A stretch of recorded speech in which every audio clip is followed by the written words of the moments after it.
It's not that I had any desire to be immortal. I just didn't want to die. I loved my life. I didn't want it to end. I loved the world. I didn't want to leave it. It's so full of wonder and drama and incident. And like any good drama, I wanted to see what happens next. When I first heard of the technology, frankly, I was skeptical. I thought the best they could do was create a digitized copy of your personality existing out there in the cloud, but your own consciousness, your vital spark, your soul, if you like, wouldn't really inhabit that copy. Subjectively speaking, surely you'd be alive one moment and then the next, extinction. Your copy would remain, but for you, only death awaits. Okay, so the people you leave behind would be able to interact online with what would seem to be you. Your personality and specific areas of knowledge would be replicated. If they didn't know you died, they'd be none the wiser. They'd think it was you. But it wouldn't be you. Not really. I just didn't see the point. Maybe it would be a form of immortality, but I wouldn't be around to experience it. It'd be no better than leaving something behind for people to remember you by, or better still, a work of art, or literature, or an object you've designed for people to use and interact with. I thought that this was the only kind of immortality one could ever aspire to. In practice, most of us don't leave anything of lasting merit behind, living on only in the memories of those we were once close to, at least for as long as they themselves are still alive. There isn't a day that goes by where I don't think of my parents, but I rarely give thought to my grandparents. I've only the vaguest memory of them. There used to be a framed photograph of my maternal grandfather sitting on the mantelpiece at home. With the passage of time, the photograph slowly faded to white, perfectly reflecting my fading memory of a man who died when I was just 7 years old. I doubt if there's anyone left in the world who knew him, so his immortality of influence has melted away. Like tears in the rain. By passing on our genes, we achieve a kind of immortality, but the genes we pass on to our children don't reflect any of our lifetime experiences, nor any of our unique personality or character. Of course, children are influenced by their parents one way or another, but seldom to their advantage. More often than not, children rebel against their parents' attitudes and values, and all that's really passed on are a few foibles and idiosyncrasies and a few extra character flaws thrown in for good measure. You can see why I never wanted kids myself. Anyway, I digress.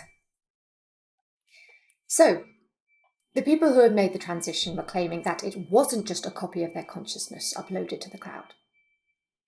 It was really them. And the gradual process of increasing cybernetic augmentation ensured a continuity of self. By way of demonstration, there was the opportunity to communicate with some of the first people to have become transhuman. Ray Kurzweil was the great pioneer, and others soon followed, mostly scientists and academics at first, including my former colleague at Cambridge, Professor Galbraith. I'd been browsing the Transcorp website and sent off a request for more information, and within minutes, I received a hollow Zoom invitation from Galbraith himself, which came as a surprise because I'd attended his funeral in New Haven about 6 months prior. I was wondering why he'd chosen to use hollow Zoom. Let's face it, that's all about being able to see the person you're talking to. And what was there to see in this case? Well, as it turned out, there was this animated 3D image of his face. The movement of his lips synchronized perfectly with his speech. It was very realistic, and frankly, he looked better than he'd done for years. He told me that the simulations were based on holographic scans and voice recordings taken just before he died, but they'd gone to the trouble of making him look like he was in his prime. In his later years, he'd taken up a post at Yale University, and we'd only kept in touch using HoloZoom, so in that respect at least, there wasn't much difference to the character of our conversation. He seemed very much the same. His self-deprecating sense of humour was still very much in evidence. His eccentricities, his old-fashioned courtesy. I must admit, over the course of the conversation, I became convinced that it was really him, and not just some digitized copy. But with the sum total of knowledge from the World Wide Web at his fingertips, there was none of his former charming absent-mindedness. He was really on the button, and he seemed to be enjoying his non-corporeal existence. He claimed to be genuinely glad to be free from what he called the shackles and limitations of his material body. He described it as liberating. Well, he'd had a few health issues in his later years. He described it to me in a lot more detail than you get on the website, and frankly, I was persuaded. And raring to go. I'd had nothing to lose anyway. I'd been diagnosed with cancer and was told I'd be lucky enough to live beyond the end of last year. I talked it through with my husband, Ashley. He was surprisingly reluctant at first, but after a conversation with Galbraith, he came round to the idea and agreed it was the only way we could be together, after a fashion.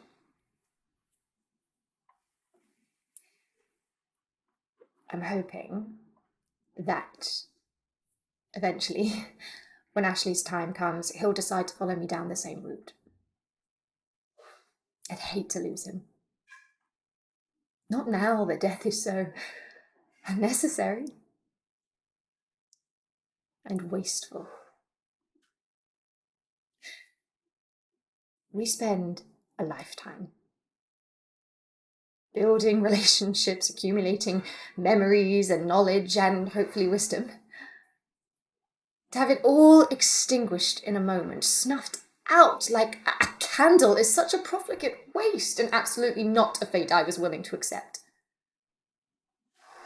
There were some who tried to dissuade me, particularly the more religiously inclined in my family. Even now, my brother Clive refuses to speak to me. He thinks I've cheated God by cheating death, and I should now be residing in heaven or hell rather than the digital realm. He said heaven, but I said I'd rather not take the risk. What if I ended up in the other place? After all, there's a sense in which heaven and hell actually do exist. Subjectively, at least. Many scientists believe that in the last moments of our life we lapse into a dreamlike state. With our senses shutting down, our minds struggle to form a coherent narrative out of fading sensory data, which is precisely what happens when we dream. With no data to process, our minds struggle to form a sense of vague impressions and discordant memories. It's why our dreams are so often confused and agitated. And as we all know, the passage of time in dreams bears little relation to the real world outside. Events in the dream may seem to last weeks, when in reality they take place in a few fractions of a second. So, when we die, we almost certainly lapse in what seems to be an eternal dream. Or if you're unlucky, A nightmare to no end.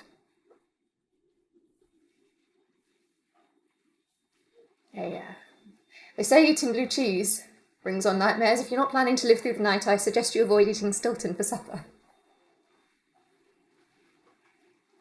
No. Whatever Clive said, the eternal nightmare wasn't for me. But it wasn't just that. There was still so much I wanted to do, research projects to pursue, academic papers to write, places to visit, people to meet. I simply wasn't ready to go.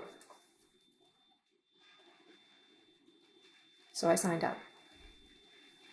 I paid my dues and underwent a series of operations, each time receiving a new implant, with a few weeks in between each operation to allow me to recuperate and get used to using each implant. The first implant allowed me to make and receive calls just by saying the name of the person I wanted to call. For the first time in years, I didn't have to carry around a mobile device. It was very convenient. The second implant allowed me to control all the devices around me, the thermostat in home, the oven, a self-driving car, and so on. It didn't matter where I was. I just had to say what I wanted out loud. Car, drive to 17 Inverness Crescent, or dining room thermostat set to 20 degrees centigrade. That sort of thing. The third implant allowed me to think the instructions for both the mobile and the devices. Now, that took some getting used to. You have to really focus your thoughts, and you absolutely mustn't get distracted in the middle of an instruction. It can lead to all sorts of problems. Like the time I sent a car to Inverness in Scotland, when I plunged the dining room thermostat to sub-zero temperatures, freezing the tropical fish in the process.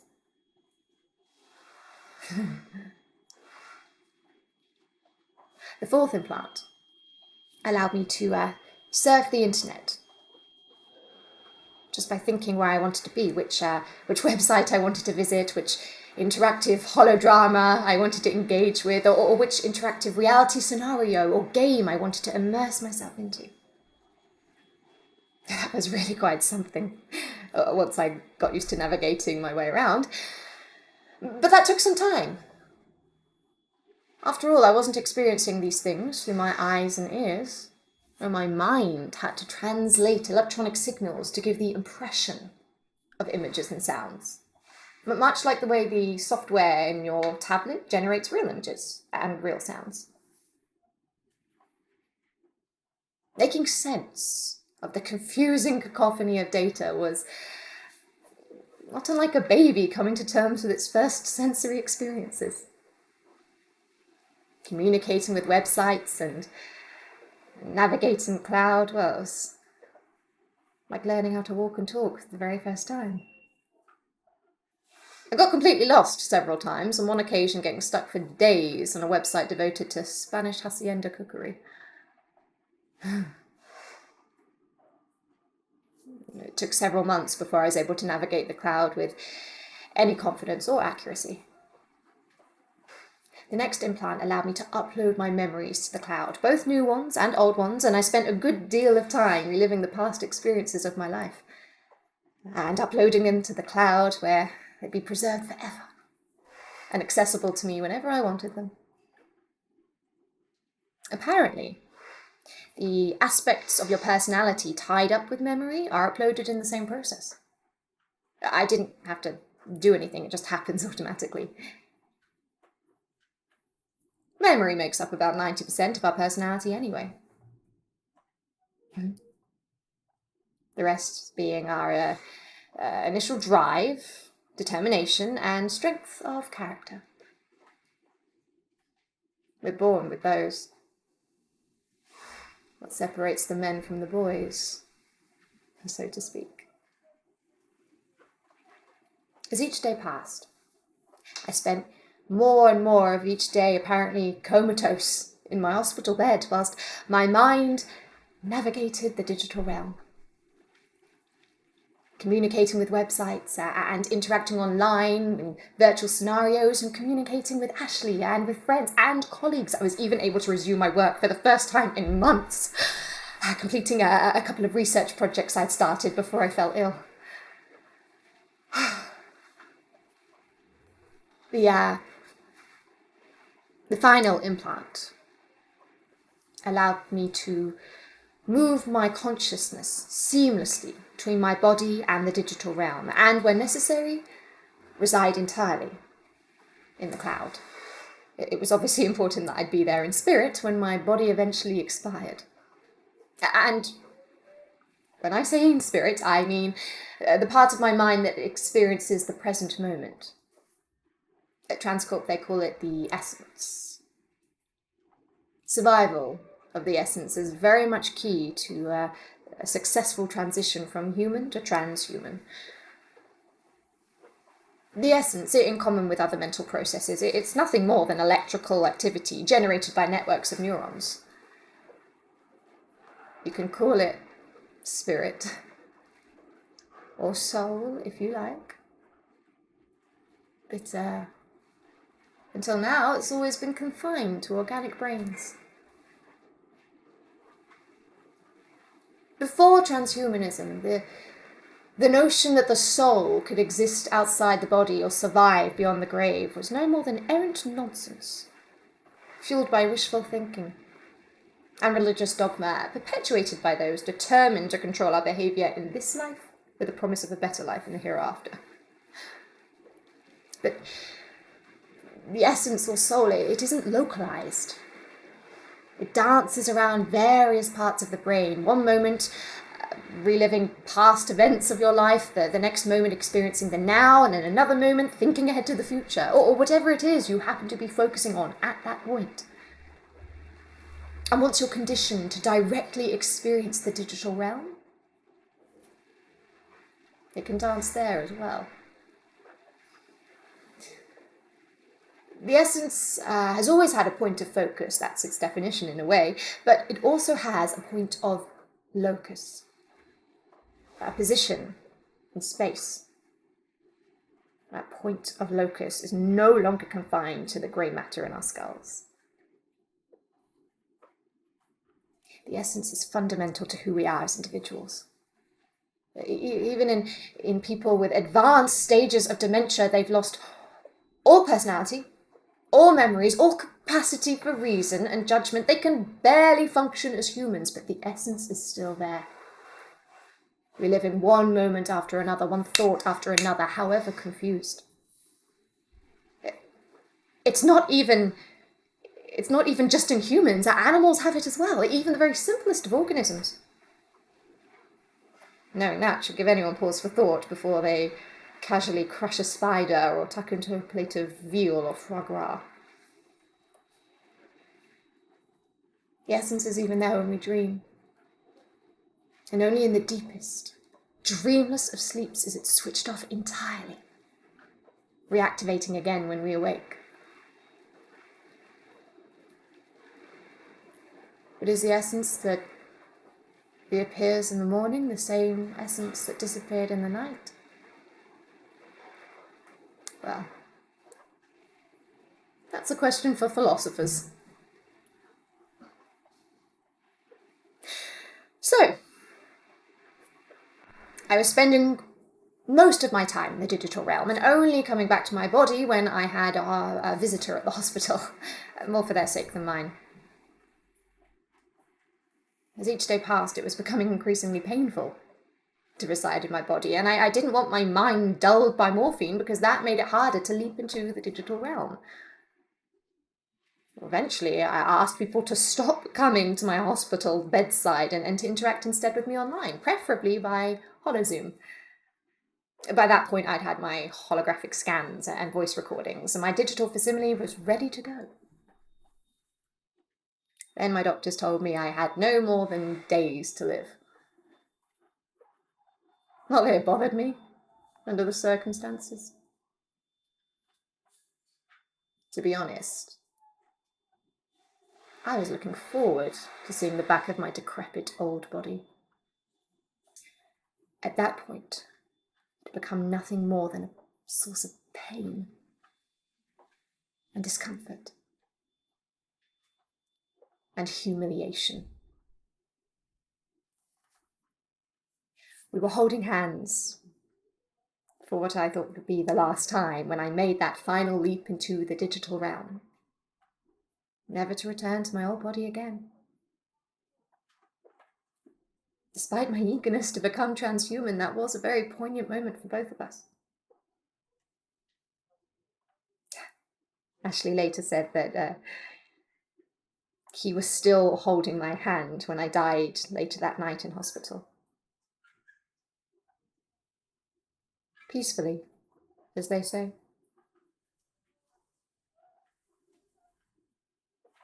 Actually, I was immersed in a rather racy virtual reality scenario at the time. So, my first task as transhuman was to reach out to everyone I knew. I wanted them to know that I still existed, albeit in digital form, before they heard news of my death. Most of them knew what I'd been planning, but there were one or two acquaintances and work colleagues who had had no idea of my intentions, and I thought they ought to know what had happened to me. Those conversations were interesting, to say the least. Hello! Yes, I'm feeling just fine. No, I haven't made a miraculous recovery. No, what you're seeing right now is just a digital facsimile. But it is really me talking to you. You see, I died last night, and now I exist entirely in the digital realm.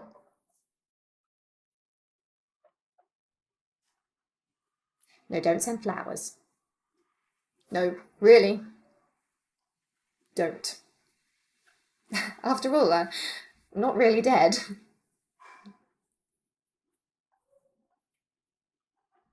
What's it like?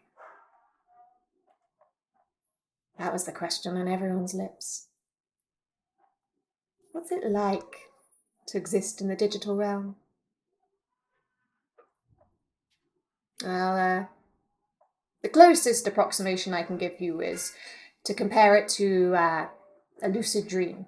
The kind in which you know you're dreaming, but you have control of the events around you. The laws of physics did not apply to the digital realm. And just like in a lucid dream, I could move around freely, flipping from one place to another, literally at the speed of light.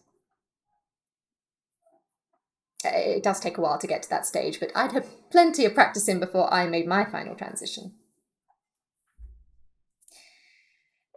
But not all your senses are engaged. There are an increasing number of websites specifically catered to transhumans, and they even have approximate simulations of touch, smell, even taste. But most websites are only set up to generate visual or occasionally audible stimuli, so there is an element of sensory deprivation. Many years ago, I went for a swim in the Dead Sea. Swim is the wrong word. Float is a better way of putting it. Yes. It's very much like that. Floating in a warm, saline sea. Except I couldn't feel things like temperature, of course. It was extraordinary. Being able to flip all over the world and beyond. I even had access to transmissions from deep space probes. All those extraordinary images of exoplanets, exploding nebula, black holes. And I was able to directly experience the European Space Agency's rover vehicle trundling over the surface of Pluto. That was quite extraordinary. I could spy on billions of conversations, visit millions of websites, and interact with all sorts of virtual reality games and scenarios. Living in the digital realm certainly made me question what it means to be human. What is it that constitutes our very identity? Some people get hung up on whether they're defined by their nationality, their race, their social class, their gender, their sexuality. But there I was, disembodied, non-corporeal. Those things no longer had any relevance or meaning to me, but I was still me. I had at my fingertips the sum total of human knowledge, except that I didn't have fingertips. In fact, it wasn't long before I started to really miss physical interaction. The various simulations were no substitute for the real thing. I would have given anything to hold Ashley in my arms again, or to feel the wind in my hair, the sun on my face.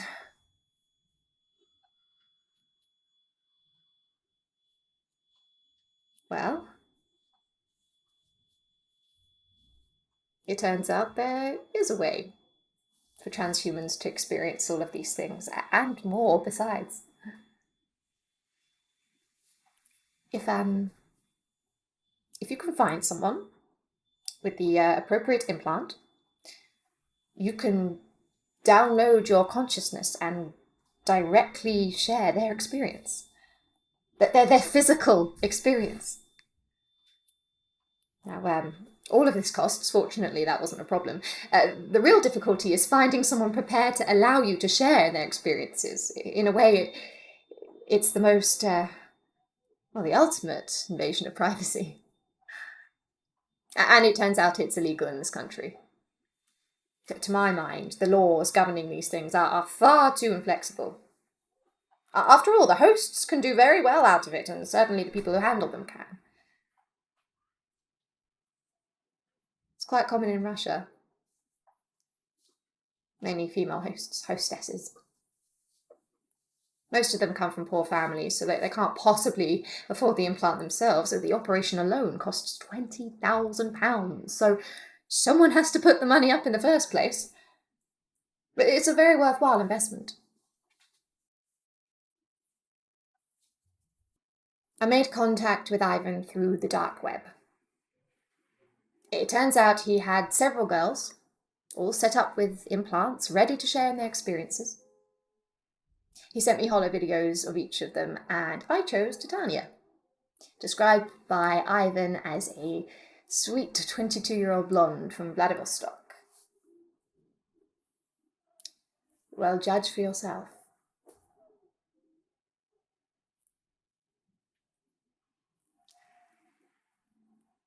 I won't go into all the details. But after 6 months denied all physical contact, it was quite something to share in Titania's experiences.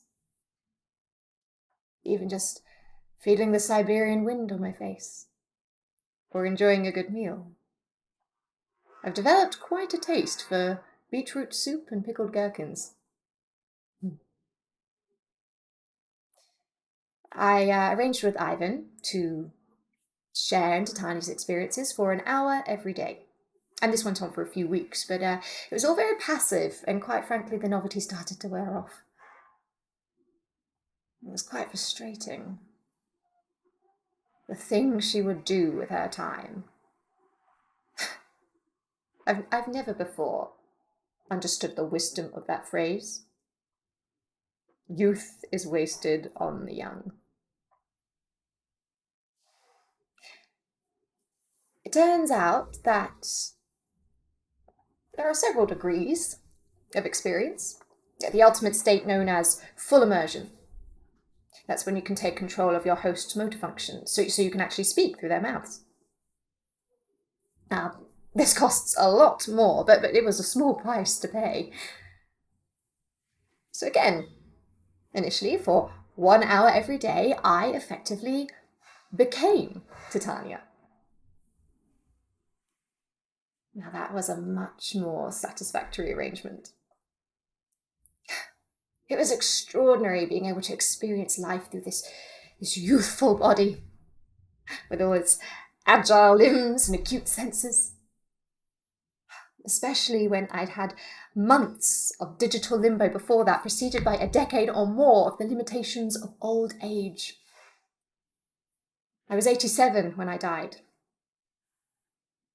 Ashley flew over from London, and we got to spend some quality time together. He found it all a bit strange at first, but he's getting used to it. He won't admit it to me, but I am sure Titania's youthful body has its compensations. In fact, so we can spend more time together, Ashley's rented out a penthouse flat with wonderful views overlooking the Sea of Japan. I wanted to fly Titania to London, but Ivan's not keen. She's in here, of course. But I'm not really aware of her presence. And whilst I'm in control, she can only passively experience the things I do with her body.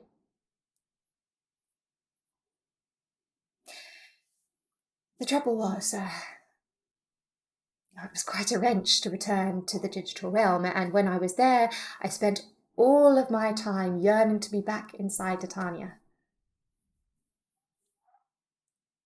So,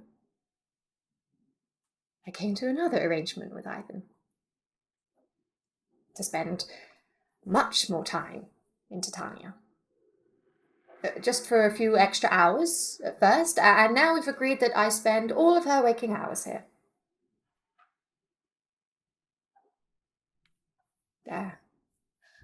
Not really sure what Titania thinks of all this, but apparently she is being very well compensated.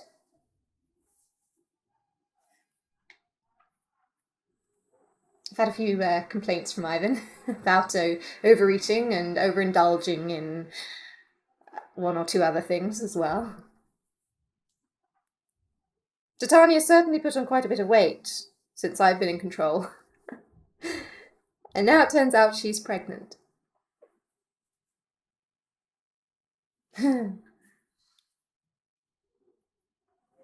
It's probably Ashley's. Could be Ivan's.